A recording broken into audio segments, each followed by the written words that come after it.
Welcome back to the Deep Dive, everybody. Today we're diving into a fascinating world, and that world is, you guessed it, art therapy. And specifically, we're exploring how something as simple and primal as clay can actually be a powerful tool for healing and self-discovery. And our guide on this journey is going to be this really interesting book called Clayworks in Art Therapy, Plying the Sacred Circle. Yeah.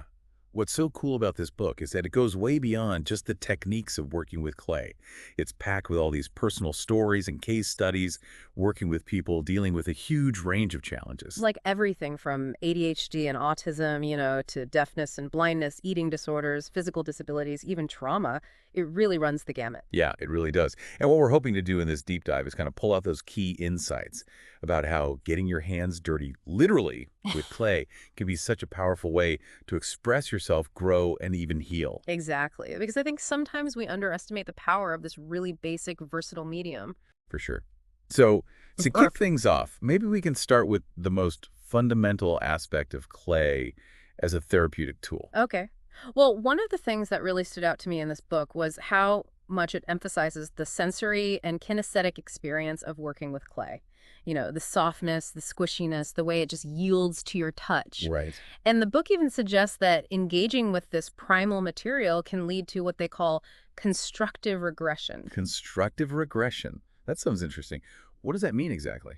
Well, imagine allowing yourself to be a kid again, playing freely without all those adult inhibitions. It's kind of like that, the sort of temporary return to a more childlike state. And the book actually says, upon engaging this soft, squishy material, one may experience an element of constructive regression. Oh, I see. And because you're so physically and sensually engaged, your defenses sort of naturally lower, and it allows feelings that you might normally keep bottled up to come to the surface. Right, because when you're focused on the feel of the clay in your hands, it's hard to keep all those walls up. So how does that sensory experience then translate into emotional release? Well, clay kind of becomes this nonverbal language for expressing those emotions that you might not even be able to put into words. And it's especially effective with really intense feelings, like anger or frustration. And the book actually gives this really powerful example of kids who would pound, slash, and even break the clay, and they call this chaotic discharge. Chaotic discharge.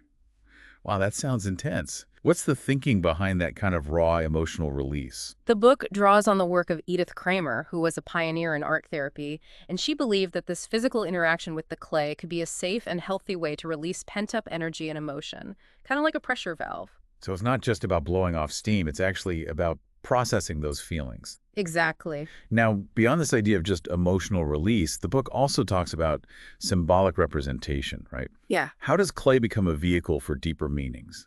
Yeah, this is where it gets really interesting, because clay allows you to create these physical representations of your thoughts, your feelings, your behaviors, and it becomes a way to explore maybe complex or sensitive issues indirectly through metaphor. The book even has this example of a child who is working with clay, and they started talking about this artist, Andy Goldsworthy, who does these amazing things with natural material. Oh yeah, I've seen his work. He's the one who, like, cracks rocks in half, right? Yes.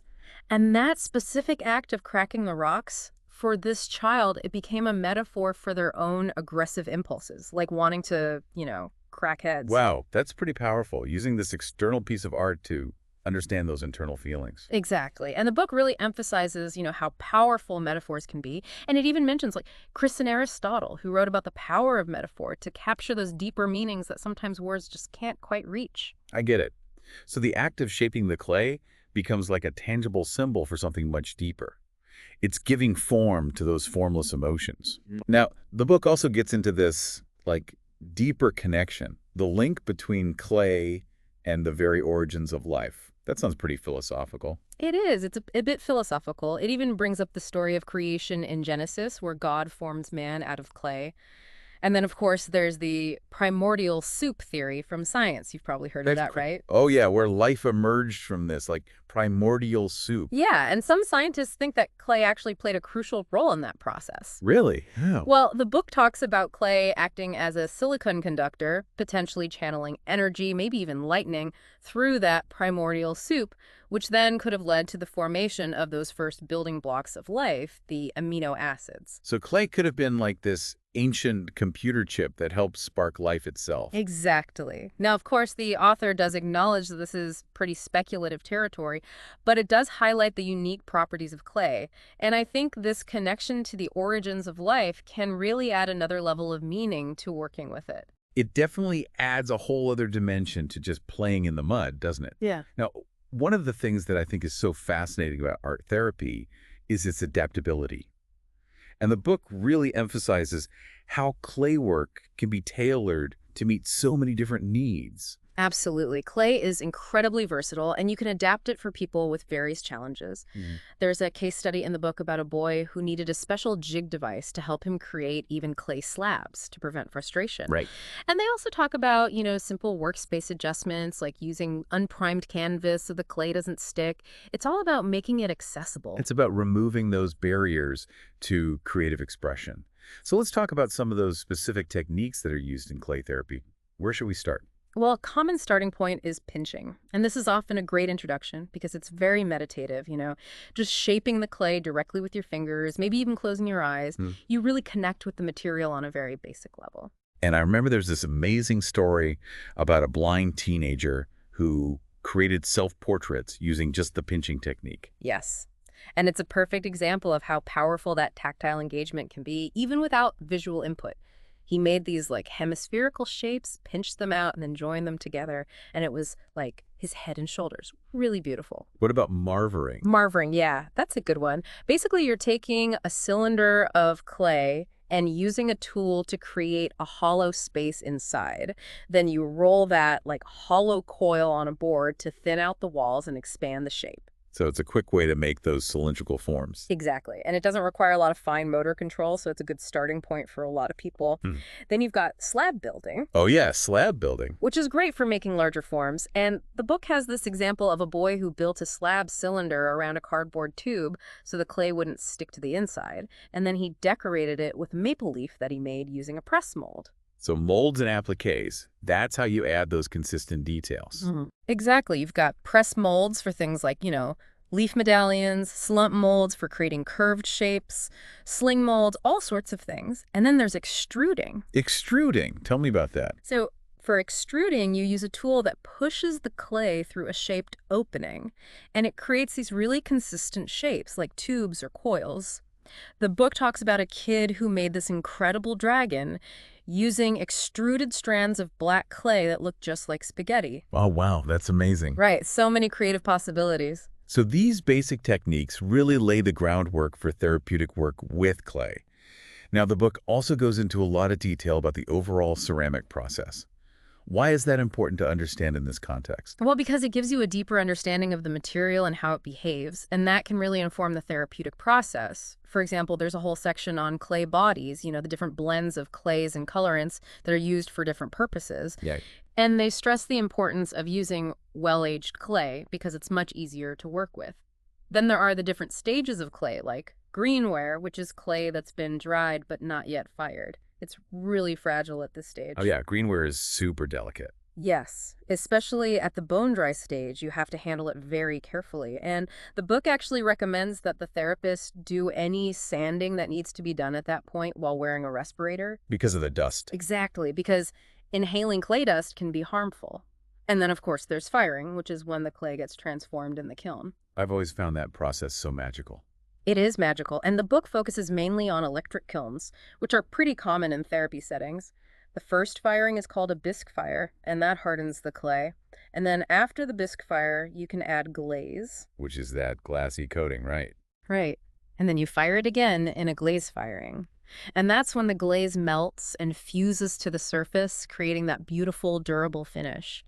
And the book actually talks about the messiness of the glazing process and how that can be therapeutic in itself. This transformation of color and texture. Yeah. It's like a metaphor for change and growth. And it's a good reminder that sometimes you have to embrace the mess to get to the beauty. Right. Exactly. And of course, there's always the option of just painting your bisqueware if you don't want to glaze it. And the book also talks about underglazes and engobes, which are other ways to add color to your work. So many options. So many options. But if you're making something that you want to eat or drink out of, you have to use food-safe glazes, obviously. Right, of course. Safety first. Safety first.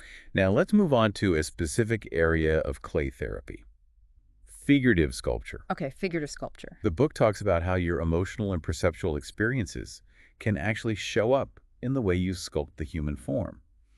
And those distortions that sometimes appear, they can be really revealing. They can. They're not just technical errors. They often reflect deeper emotional and psychological realities. There's that case in the book of the man with psychosis who sculpted those seal flipper hands. Yeah, that one was really striking. It really gives you a sense of that internal struggle he was going through. Right. And there's also the deaf man who sculpted his head with a machine in it, and the anorexic teenager who made a figure with a mouth that was just a thin slit. Right. And these are just a few examples. It's like the sculpted figure becomes this external representation of their internal world. Exactly. So what's the role of the therapist in all of this? Well, the therapist needs to create a safe and supportive space for the client to explore these really personal things. And the book talks about the importance of the therapist maintaining a conflict-free sphere. Meaning that the therapist's own issues, like their own body image concerns or whatever, shouldn't interfere with the client's process. Right. They also need to be able to model healthy ways of dealing with difficult emotions. And the book talks about this exercise called the third hand exercise, which is a really cool way for therapists to develop empathy and self-awareness. How does that work? Well, in the context of figurative sculpture, it involves other students or therapists engaging with the client's figure.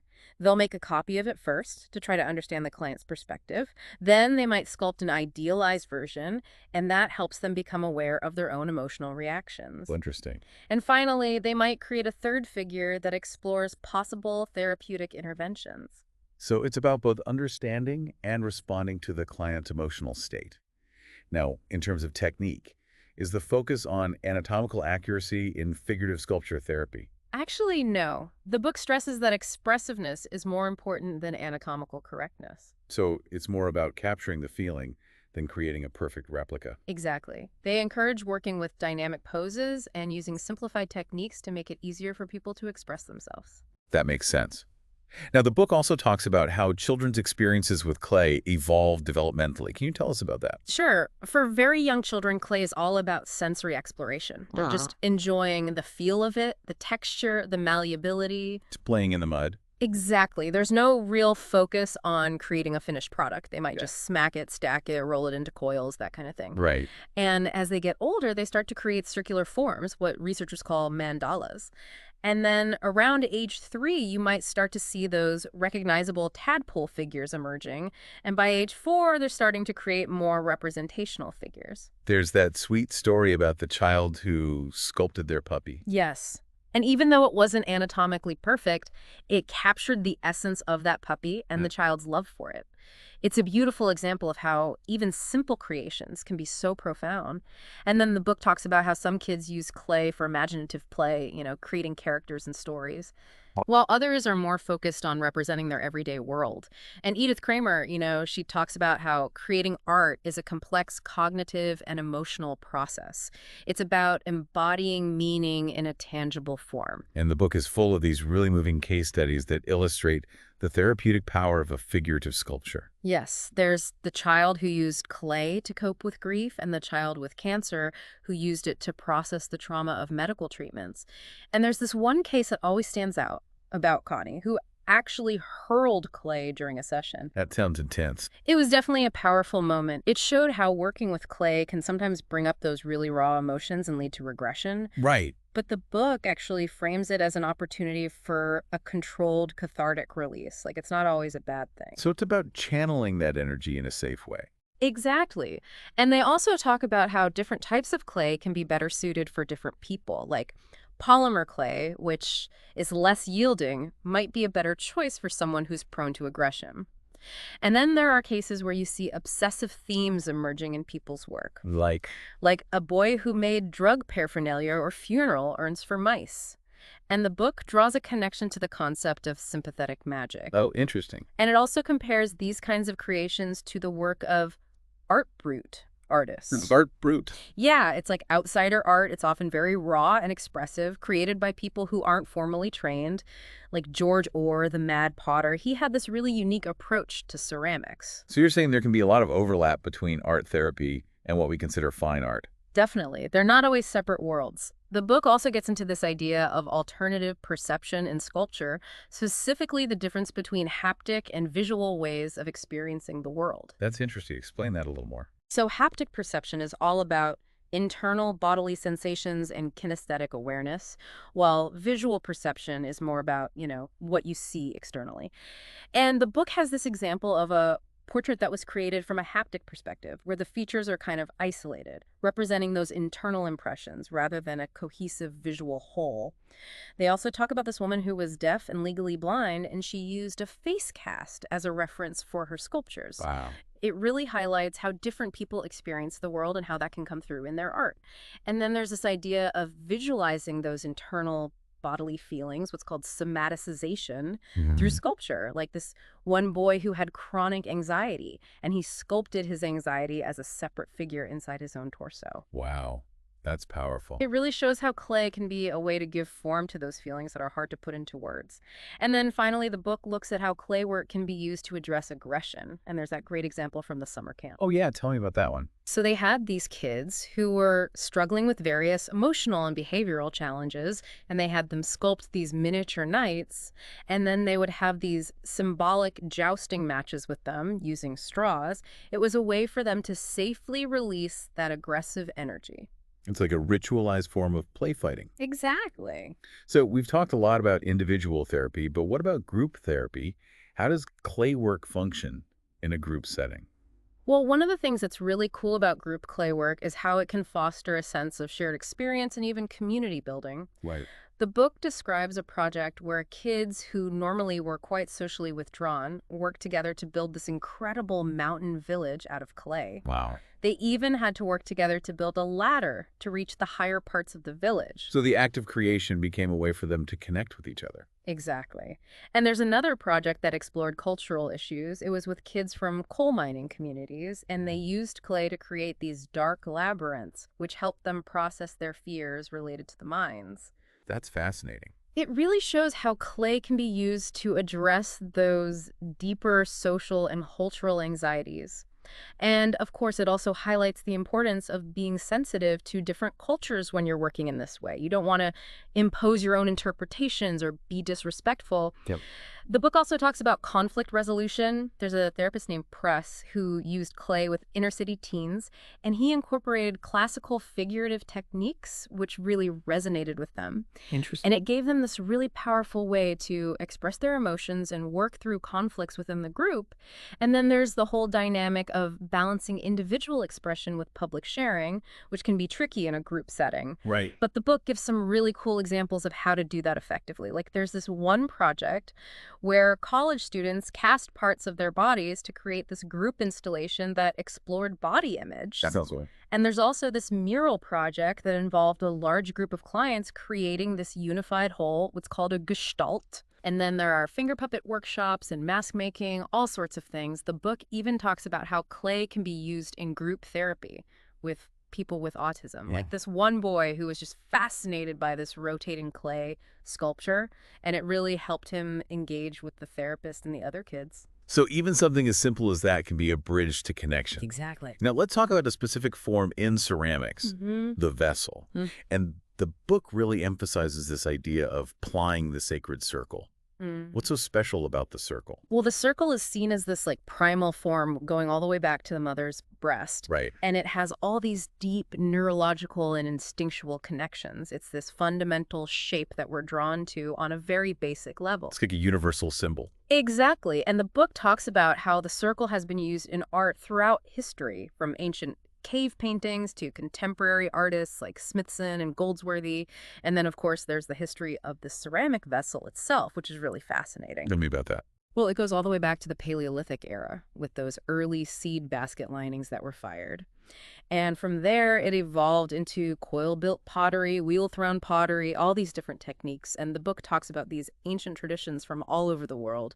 You know, the burnished pottery of the Middle East, the simple, elegant ceramics of the Sung dynasty in China, the Japanese tea bowls that are so connected to Zen Buddhism. It's really amazing to see how this one simple form has been interpreted in so many different ways. I like the vessel itself is a container for all this cultural and historical meaning. Exactly. So how does wheel throwing specifically lend itself to therapeutic applications? Well, the book gives several great examples. There's this boy with sensory processing issues who found a lot of comfort in the repetitive motion of wedging clay.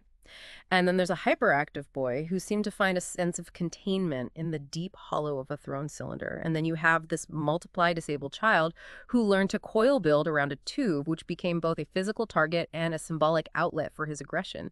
And eventually he created this magic cup that represented his bond with a therapist. That's really beautiful. It is. And the book also talks about this autistic boy named Juan who learned to center clay on the wheel with hand-over-hand guidance from his therapist. And this shared activity really helped him connect with the therapist on a deeper level. And then there are all these examples of people with physical limitations who found ways to adapt throwing techniques. There's Nina, who had spasticity, and Ethan, who had brittle bones, and they both found ways to experience the joy of wheel throwing. And then there's this really powerful story about Hugh, who was dealing with a lot of rage and emotional fragility. And he actually destroyed some of the pots that his therapist had made. Oh, It was a really intense moment, but it showed how clay can be this like conduit for those really raw emotions. And it also brought up this issue of attachment to material possessions, like what does it mean to create something and then let it go or have it be destroyed? that's a deep question. It is. And then there's Luke, who had learning disabilities, and he found success with the sgraffito technique, which involves scratching designs into the surface of the clay. And what's important here is that it's not always about the finished product. The process itself can be incredibly therapeutic. Absolutely. And the book talks about how creating pots as gifts can be a really meaningful act for people. And there's even some discussion about the commercial aspects of pottery, like how some inner city teens found a sense of pride and accomplishment in selling their work. And then there's that poignant memory of the Vietnam veterans' charred pot, which really speaks to the enduring power of objects and how they can hold so much meaning. It's like each piece has a story to tell. Now, the final section of the book is called The Culminating Fire, and it really explores this almost mystical aspect of the firing process. It does. There's this real contrast between the electric kiln, which is very controlled and sterile, and open fire firings, which are much more unpredictable. The book mentions the short story by Nathaniel Hawthorne called Ethan Brand, where the lime kiln is this symbol of transformation. And the author also shares a personal story about a challenging soda firing where the kiln log entries become increasingly metaphorical. It's like the kiln itself becomes this character in the story. And then there's that idea of going back to the fire pit, the most basic form of firing. Yes. And the book talks about this project where school children in Devon, England, actually mined their own clay and then did a traditional pit firing using peat. And the author also describes her own experience doing pit firings with kids, and they would add all these different organic materials to the fire, which created these amazing effects. It's all about that connection to the earth and the elements. It sounds so primal and powerful. It is. And then there's raku firing, which is another alternative method that involves open flame. Oh, yeah, rock. It's a much faster process, and you take the pieces out of the kiln while they're still glowing hot, and then you put them in these containers with combustible materials, which creates these really dramatic and unpredictable glaze effects. And this can be really exciting for people who need that stronger sensory stimulation. Like they have this example of these deaf boys at a residential school who just loved raku firing. It sounds exhilarating. It is. And the book ends by saying that the act of building fires really satisfies this deep human need. Like it's something that's been with us since the beginning of time. It's in our DNA. Well, this deep dive into Clayworks and art therapy has been truly fascinating for me.